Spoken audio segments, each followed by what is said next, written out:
저는 대전의 명문여고 2학년 이름은 이정숙이라고 합니다. 수업 시간에 군 위문 편지를 쓰라는 선생님의 말씀에 저와 친구들은 설레는 마음으로 펜을 들었습니다. 군인 아저씨는 어떤 분일까? 잘생겼을까? 우리는 웃음을 감추지 못하며 장난스럽게 또 진심을 담아 한 글자 한 글자 적어 내려갔습니다. 며칠 후 학교에 답장이 도착했습니다. 설레는 마음으로 받은 그 편지에는 이렇게 쓰여 있었습니다. 저는 이병 김상중입니다. 고등학교를 다니다가 군대에 왔습니다. 단정한 글씨체와 정직한 말투에 제 마음은 두근거렸습니다. 단순한 위문 편지가 아니라 새로운 인연의 시작처럼 느껴졌습니다. 저는 우리 집 막내딸이고 아버지의 귀여움을 받고 자랐습니다. 그렇게 시작한 편지엔 제 어린 마음과 일상의 소소한 이야기를 담았습니다. 그저 의무적으로 쓰던 편지가 아닌 저를 알아주길 바라는 간절한 마음이 담긴 편지였지요. 2주에 한 번씩 군인 아저씨의 편지가 도착했습니다. 빽빽하게 적힌 글자 속엔 따뜻함이 가득했지요. 학창시절 공부에 지쳐있던 제게 그의 편지는 단비처럼 위로가 되었습니다. 친구들은 저를 부러워하며 꾸준히 편지가 오는 건 정수기뿐이라며 웃었습니다. 저는 편지 속에서 조금씩 달라졌습니다. 평범한 외모, 작은 눈, 낮은 코, 통통한 체형의 여고생이었지만 편지 속에서는 늘 반에서 이쁜이라고 불리는 여학생이 되었지요. 그는 제 모습이 궁금하다 했고 저는 자신감 없는 마음에 조금씩 과장을 보태어 적었습니다. 그러던 어느 날 편지 봉투 안에서 사진 한 장이 나왔습니다. 군복을 입은 멋진 청년의 사진. 저는 그 사진을 보는 순간 놀랐습니다. 너무도 훤칠한 모습이었거든요. 그날 이후 그는 제게 단순한 군인 아저씨가 아닌 마음속의 왕자님이 되었습니다. 저는 그 사진을 몇 번이고 바라보았습니다. 사진 속 그와 눈이 마주치는 듯한 착각이 들 정도였죠. 설레는 마음으로 편지를 쓰는 손길은 한층 더 달콤해졌습니다. 하지만 시간이 흐르며 그는 제게 사진을 보내달라 했습니다. 저는 정중히 거절했습니다. 잘 나온 사진이 없어 죄송해요. 제 모습이 실망스러울까 두려웠던 것입니다. 그 두려움 속에서도 편지는 계속 이어졌습니다. 저는 고3이 되어 학업에 매달렸습니다. 편지 답장은 늦어졌지만 그의 편지는 여전히 제게 도착했습니다. 때로는 피곤한 하루 끝, 편지 봉투를 여는 순간이 유일한 행복이기도 했습니다. 졸업 후 저는 대전 시내 작은 상점에서 일을 시작했습니다. 그와의 편지는 이어졌고 그는 졸업을 축하한다며 작은 선물을 보내주었습니다. 저는 그 마음이 고마워 저도 작은 선물을 그에게 보냈습니다. 그의 글 속에는 언제나 다정함이 있었습니다. 그 따뜻한 마음에 저도 조금씩 마음을 열며 편지를 기다리는 하루가 행복해졌습니다. 그리고 어느 날 그의 편지에 이렇게 적혀 있었습니다.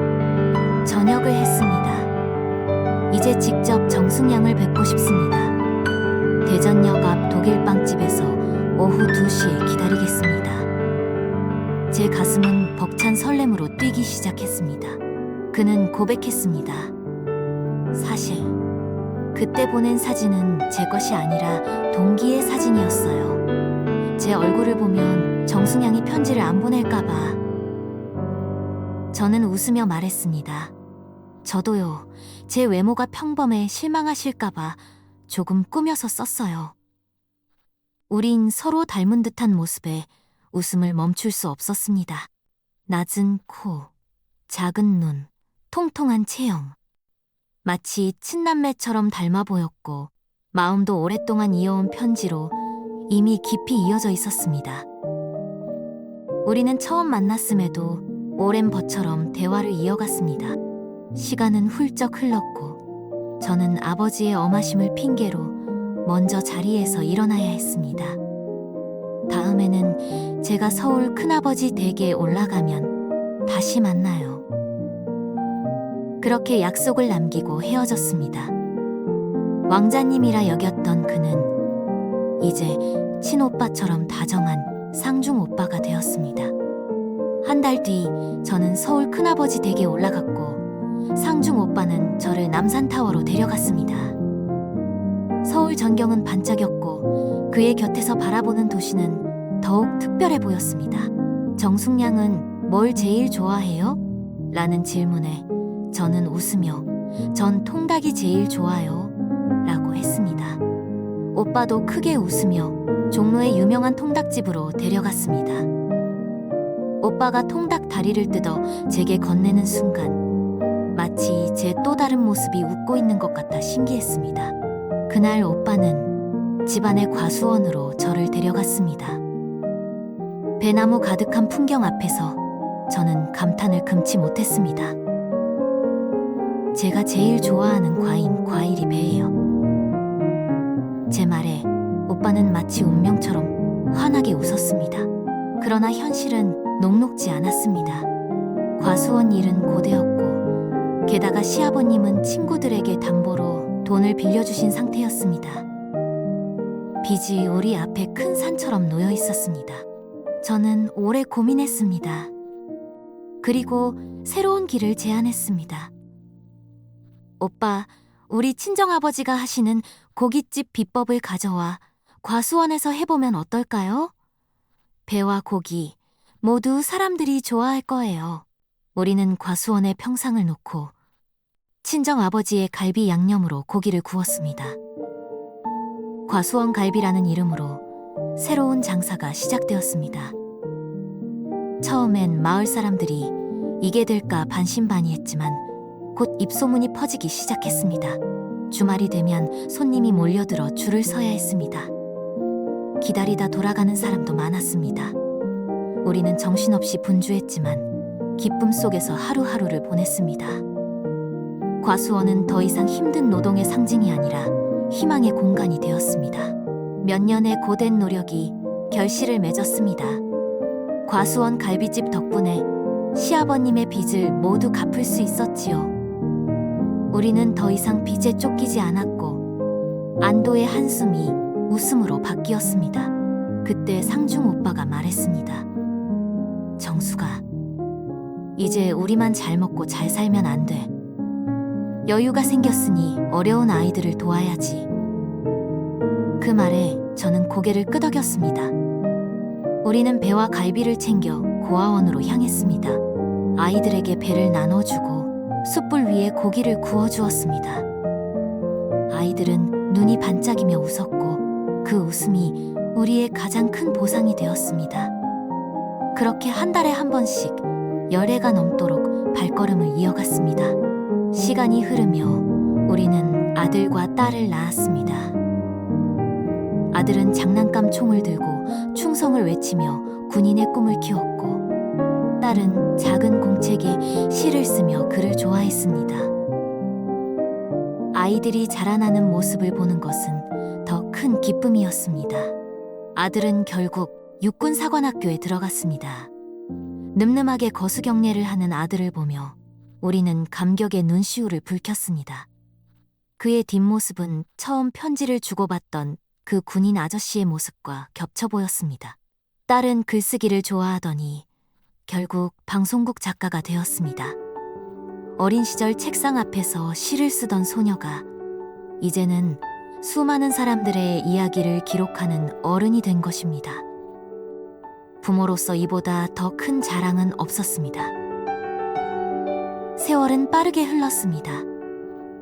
과수원 갈비집은 여전히 손님들로 북적였지만 우리의 마음은 처음 편지를 주고받던 시절처럼 늘 풋풋했습니다. 우리는 가끔 과수원 길을 거니며 그때 편지 한 장이 없었다면 지금 우리는 어땠을까 웃으며 이야기하곤 했습니다. 이제 우리는 70을 넘긴 노부부가 되었습니다.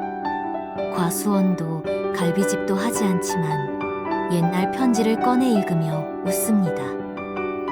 사진 속 젊은 우리의 모습은 희미해졌지만 그때의 마음만은 여전히 또렷합니다.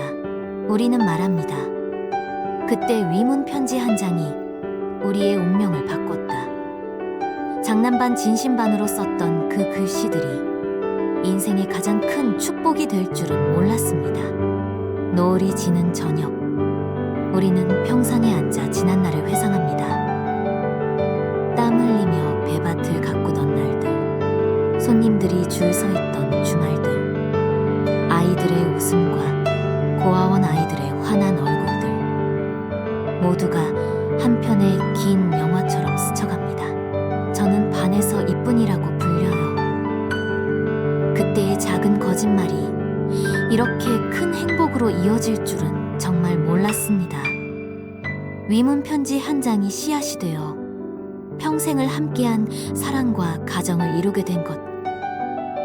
그것이 우리의 인생이었습니다. 긴 영상 봐주셔서 감사합니다. 이야기가 재미있으셨다면 좋아요, 구독, 알림 설정까지 부탁드립니다.